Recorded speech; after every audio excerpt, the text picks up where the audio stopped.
الحمد لله رب العالمين الرحمن الرحيم مالك يوم الدين. إياك نعبد وإياك نستعين. اهدنا الصراط المستقيم صراط الذين أنعمت عليهم غير المغضوب عليهم ولا الضالين.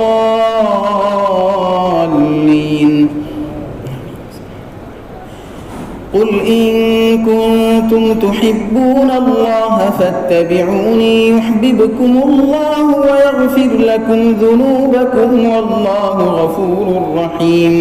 قل أطيعوا الله والرسول فإن تولوا فإن الله لا يحب الكافرين. إن الله اصطفى آدم ونوحا وآل إبراهيم وآل عمران على العالمين ذرية بعضها من بعض والله سميع عليم.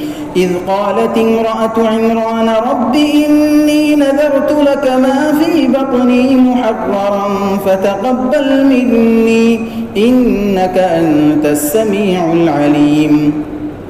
فلما وضعتها قالت رب إني وضعتها أنثى والله أعلم بما وضعت وليس الذكر كالأنثى وإني سميتها مريم وإني أعيذها بك وذريتها من الشيطان الرجيم. فتقبلها ربها بقبول حسن وأنبتها نباتا حسنا وكفلها زكريا. كلما دخل عليها زكريا المحراب وجد عندها رزقا قال يا مريم أنى لك هذا؟ قالت هو من عند الله إن الله يرزق من يشاء بغير حساب. هنالك دعا زكريا ربه قال رب هب لي من لدنك ذرية طيبة إنك سميع الدعاء.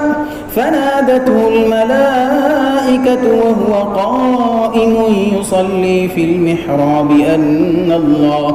أن الله يبشرك بيحيى مصدقا بكلمة من الله وسيدا وحصورا ونبيا من الصالحين.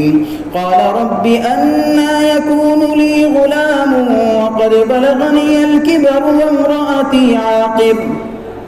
قال كذلك الله يفعل ما يشاء.